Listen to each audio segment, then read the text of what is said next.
যেটা জগতের মঙ্গল হবে সেটা হচ্ছে পরিপ্রশ্ন। মহাপ্রভুর চরণে এই নিবেদন করলো, বলো না প্রভু, কে আমি, কেন আমার, যারে তাপত্রয়, ইহা না জানিলে জীবের কইছে হিত হয়। আমি যদি না জানি প্রভু আমারও পরিচয়, কেন এসেছি, আবার কোথায় যাব, যদি কিছুই না জানি ভালো মন্দ, তাহলে আমার কল্যাণ হবে কি করে, আমার উপকার হবে কি করে? দুর্লভ মানব জন্ম পেয়েছি, এই জন্ম আসা যাওয়াই যে সার হবে। তাহলে মহাপ্রভু কেবল সনাতন গোস্বামীকে নয়, মহাপ্রভু যেন জগতের উদ্দেশ্যে ওই প্রশ্নের উত্তরটা দিলেন। সনাতন, এই জগতে যত জীব আছে, এই জগতের সর্বজীবের একটাই পরিচয়, জীব কৃষ্ণের নিত্য দাস। সবার একটাই পরিচয়, আমরা কৃষ্ণের নিত্য দাস। নিত্য অর্থ কি বোঝাতে চাইছেন?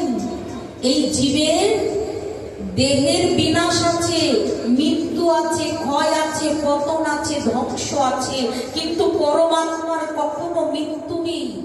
তাই পরমাত্মা কি করে? কোনরূপী জন্ম, কোনরূপী মরণ, কোনরূপী জননী জঠরে শয়ন। বারবার জন্ম নেয়, বারবার মৃত্যুবরণ করে। কে না? এই দেহটা আর এই পরমাত্মাটা। দেহটা বিনাশ যেই হয়ে যাচ্ছে, আবার ওই পরমাত্মা আবার একটি নবদেহ ধারণ করছে, পুনরায় আবার একটি দেহ ধারণ করছে। তবে এই আত্মাটা কি করছে? বলছে ভ্রমণ করছে। ভ্রমণ করার জন্য ভগবান কি করেছে?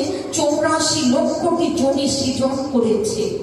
84 লক্ষ যোনির মধ্যে কি কি আছে জানো?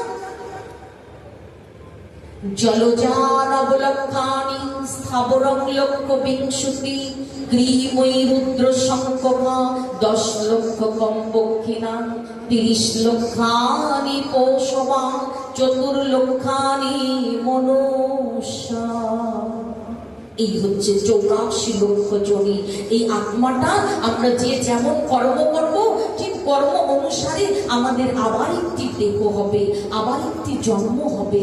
সেটা পশুকুলেও হতে পারে, পাখিকুলেও হতে পারে, বৃক্ষকুলেও হতে পারে, কিংবা কীট পতঙ্গ আবার মনুষ্যকুলেও জন্ম হতে পারে।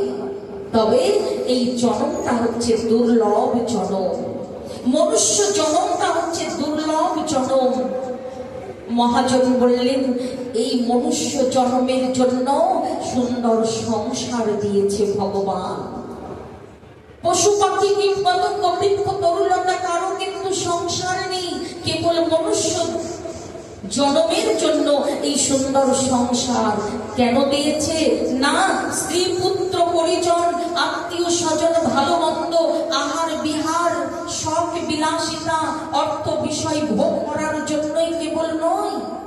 শাস্ত্র আমাদের পথ দেখিয়ে বললেন, এই জন্মটা আমাদের এই সুন্দর সংসারে দিয়েছে ভগবান কৃষ্ণ ভজিবার তরে।